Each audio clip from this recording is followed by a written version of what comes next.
around to sell alarms. Oh, hello, Mrs. Vollmer. Yes, we'll be able to extend your reservation for another week. Right. Bye-bye. This is not only foolishness, Raven. This is utter madness. The last place we want to be seen together is the lobby of a hotel. Can I help it that my baby lives in a hotel?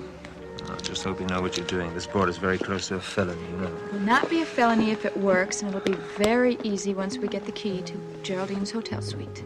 How do you propose getting the key without the hotel making a fuss? He sure is cute. Who is? The hotel clerk, the nice man who's going to give me the key. I'll observe the proceedings in the chair.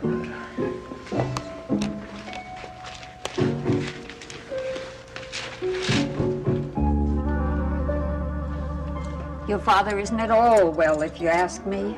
I've never seen him take so many of those little white pills. Oh, Molly, he said he saw Dr. Finch in Chicago, and he looked him over, and he told him he wasn't any worse. Well, do you think he'd tell you if he was? He protects you from everything. Too much, in my opinion. Well, when he comes downstairs, I'll talk to him about it. Where is he? Up there with that man in the guest room? No, Kirk is still asleep. I checked in on him before I came downstairs. But he'll be awake soon, Molly, and he'll be hungry. Would you like to make breakfast for him, or shall I? I'll wait until I hear what Dr. Gault has to say. Molly, Dr. Gault will want him fed. I suppose so. As long as he's here, he'll have to be fed, but I hope it won't be for very long. Molly, I think there's something you should know about that man upstairs. I told you his name, but I don't think you know exactly who Kirk Michaels is. That's right, I don't, since nobody told me a thing. Well, I'm going to tell you now. He's my husband, Molly. Your what? That's right. He's the man I married 10 years ago.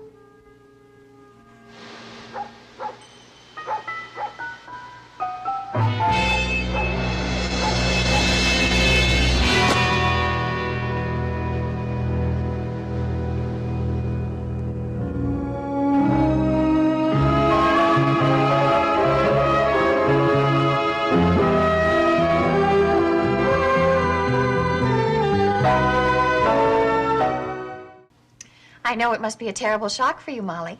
You probably thought of me as a spinster, now and forever, no doubt. No, I never thought so. You're still a young girl for that. You've got to be my age before they can call you a spinster. Good morning. Oh, good morning, Daddy. How are you? Well, look at you.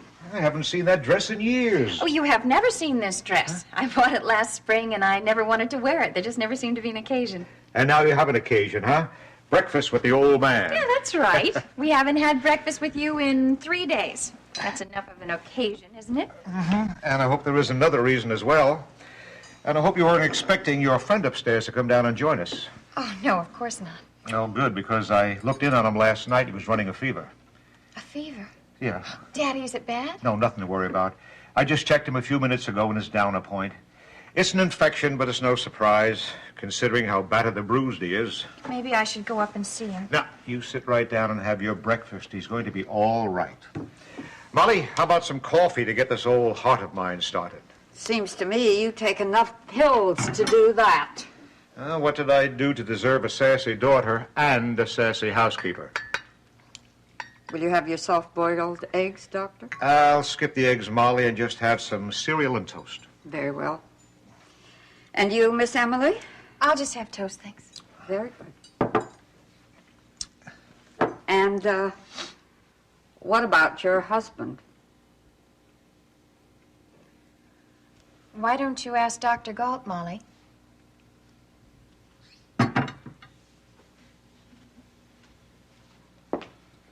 So you've told Molly.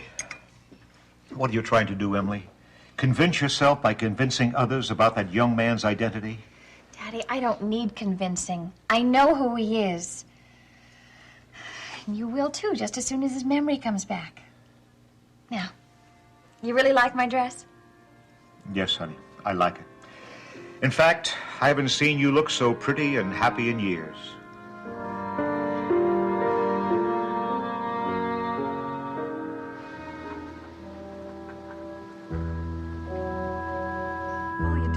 guest room. It's unfair for me to be in the guest room and your own husband to be on the couch. Well, it might not happen again. No, it's not fair. I mean, Miles is a doctor. He needs his sleep a lot more than I do right now. Look at what time he left the house this morning. Well, he always leaves the house early when he goes to the hospital.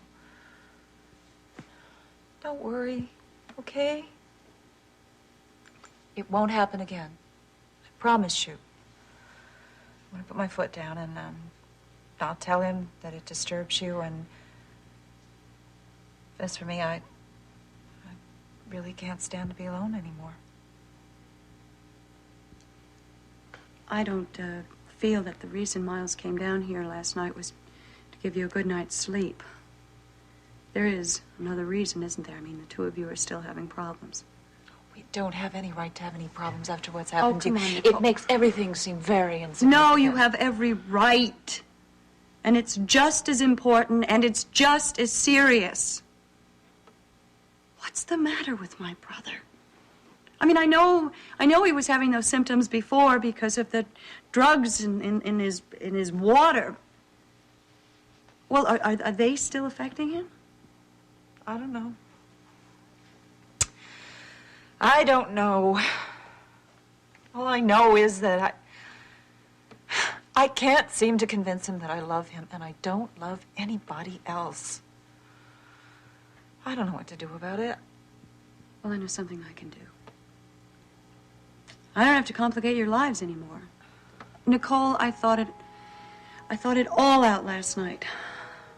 And I've decided that I really shouldn't stay here.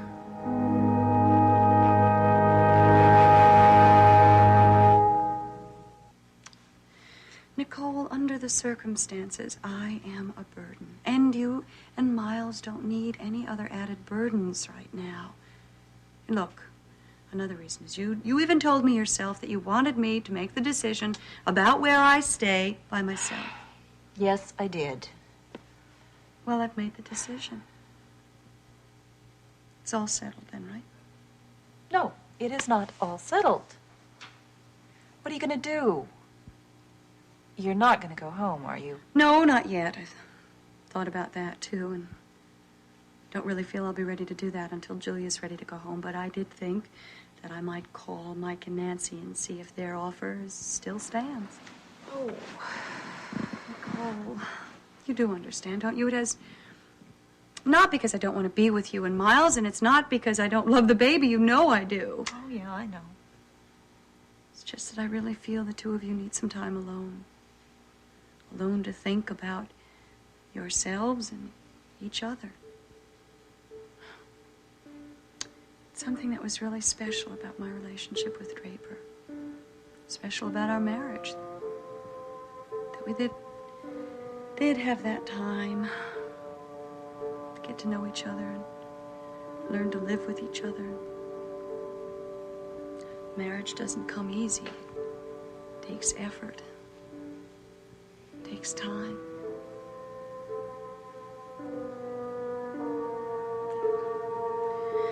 Well, I think I'll try calling Mike and Nancy now before they leave for work.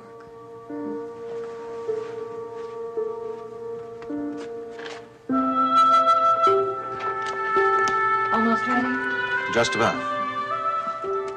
Did you finish the article on the funeral? No, not yet. You know, someone must have recorded the eulogy because it's all there, word for word. Oh, well, at least I can find out what I said. At the time, I really wasn't sure. Mike, what you said was very true. And very beautiful. Well, there really weren't any words to describe how I felt. Look at that. Hello? Oh. Hello, April. Good morning. Hi, Nancy. I have a question for you, and I'd like you to be really honest with me. You and Mike did offer to let me stay at your house for a while until Julia was ready to go home. And, well, right now I'm feeling rather inclined to accept if the offer's still open. Oh, yes, of course it does, April. We'd be more than glad to have you. But it's not that I don't enjoy staying here with Nicole and Miles, but, you know, they do kind of have a crazy schedule, and, well, he did say that I would get a little more peace and quiet over your house. Sure. You'd be very, very welcome here. As a matter of fact, you can come any time at all. Right now, if you'd like. Well, I'm sure you and Mike are just about ready to leave for work. Well, that's all right. I'll just put the key under the front doormat, okay? Not very original idea, is it? Listen, darling, you'll have the house to yourself, and we should be home this evening sometime around 6:30, okay? Nancy, thanks. You're welcome. I'll see you then. Bye-bye. Bye. What do you think made her change her mind? I don't know. Restless or something. Well, she may be just as restless in our home. I doubt if there's any place that April can go right now where she'll feel truly content. And then what's going to happen when she has to go back to her own home? I really don't know how she's going to manage that. I'm glad she's going to stay here. I hope you are, Mike. Oh, of course I am. For more than one reason. I'll be better able to fulfill that promise I made to Draper. What promise? To make sure that Raven Swift stays out of April's life.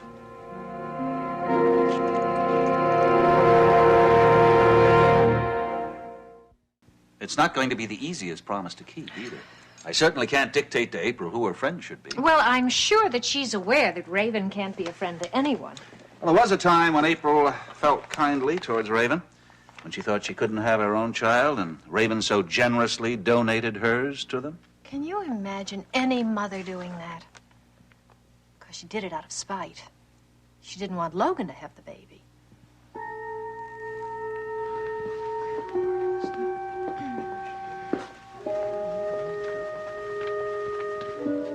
Good morning. Good morning. I'm Raven Swift. Did my husband leave a hotel key for me?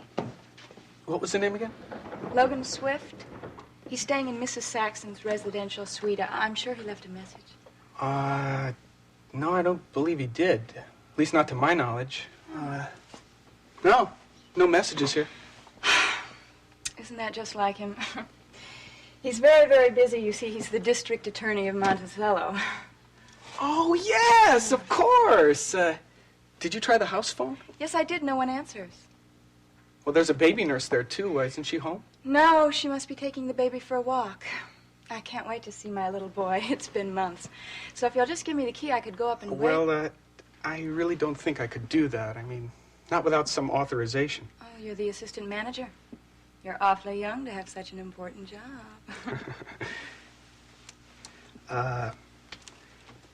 You see, we can't just let you into the room, not without some I know. You need some identification. Well, I have every charge card you would want right here. So you see, I'm obviously Mrs. Logan Swift. Yeah, I can see that.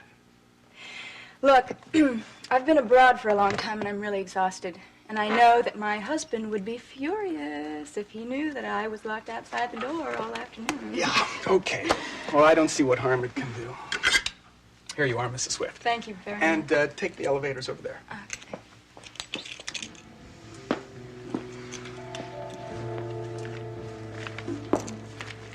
So, the blackbird strikes again. I said it would be easy. What about the next part of the caper? Is that going to be easy, too? Mm-hmm. Now that we've got the key, we can get in anytime we want. And just take the baby. Without them making a fuss.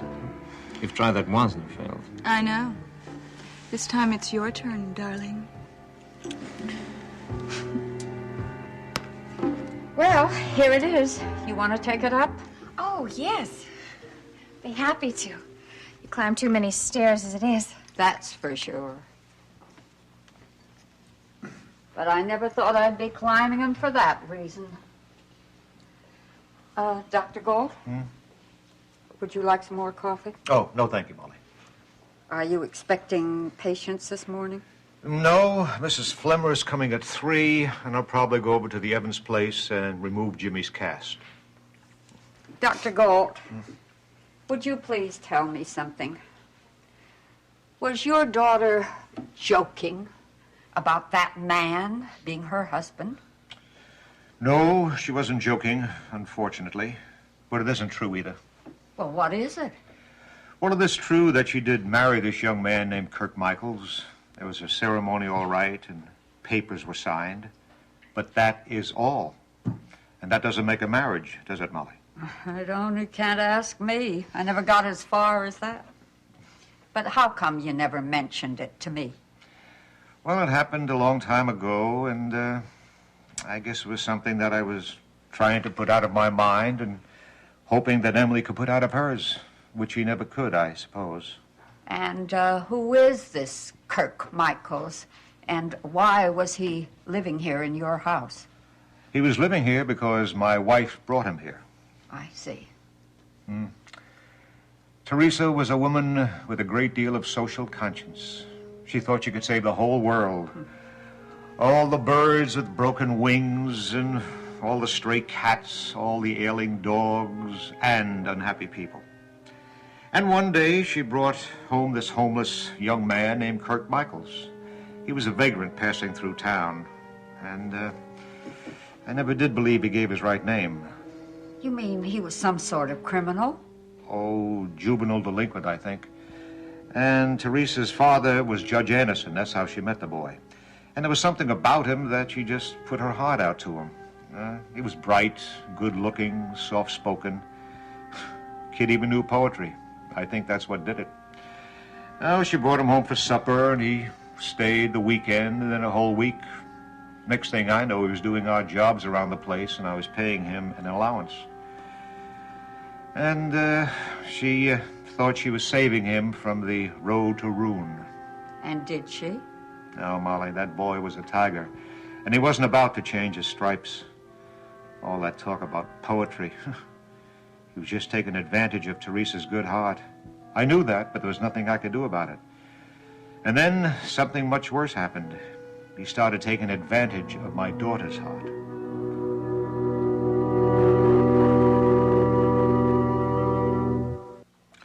I should have been smarter, Molly. I should have realized what could happen when you have a romantic 16-year-old daughter. Well, she was almost 17 then. And you bring a young, good-looking rascal into the house. Oh, my. Yeah. Well, not even Teresa saw the inevitable. She used to talk to me about Kirk being the brother that Emily never had. Emily didn't want a brother. She was at an age when she was having daydreams about boys. And living in an isolated place like we do, well, Kirk was there and he was something different. If the boy was a criminal. No, juvenile offenses, I think. Nothing serious, Molly. And I'm sorry to say it only made him more romantic in Emily's eyes. But my eyes must have been shut, too. I didn't even know what was happening. Right in this very house. No, I swear it. There isn't anyone. I don't even know any other boys. I can't believe that. You're too pretty. Oh, they must all be after you. No. I'm not even really interested in any of the boys at school. They all seem so young and ordinary. Well, what about school dances? I'll bet you go to those. I'll even bet that you're always the prettiest girl there. No, I hardly ever even get asked. See, most of the boys think I'm stuck up. But I'm not really. I'm just afraid to talk to most of them. You talk to me just fine. Well, you're different. You're really easy to talk to. You don't make me feel... I don't know. Don't I make you feel anything? Yes. Well, what? Tell me. I can't. Do you want to know how you make me feel? How? Well, like every time I see you, I want to touch you. I want to put my arms around you. Like this. I want to hold you. Like this. And I want to kiss you. Like this.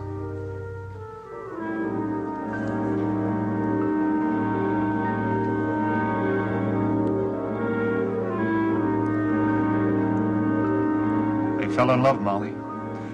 Oh, I'm not saying it wasn't genuine enough for both of them, but that didn't matter. I knew I had to stop what was happening. And God forgive me, I did.